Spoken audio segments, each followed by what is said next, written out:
Glory to God. Hallelujah. We are praying and fasting today.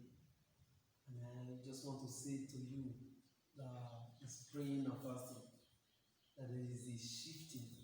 There's going to be restoration. God is restoring to you all that the cankerworm, the caterpillar has eaten. As you fast, as you pray, you fast. You're going to see God's glory, God's divine hand touching every area of your life. Hallelujah. And then you'll be sensitive to the leading of the Holy Ghost to know what to do concerning what you are involved in. Glory to God. Just what to do concerning anything. The Spirit of the Lord will be so alive in you. And then you see yourself be directed by God's Spirit. Hallelujah. Hallelujah.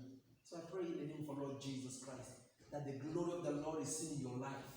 Yes, the glory of the Lord wrap you up like a wrapper, that you walk and express God's glory like never before. In the name of our Lord Jesus Christ, you are blessed by the power of God's Spirit, and everything you lay hands to do prospers. Victory is yours, progress are yours. Yes, in the name of our Lord Jesus Christ, all things are working together for your good.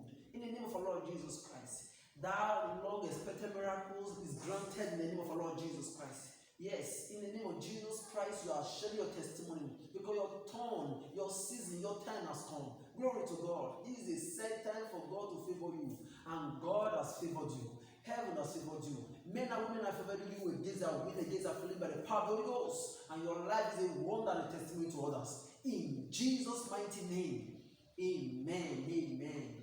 Hallelujah. Glory to God. God bless you. God bless you.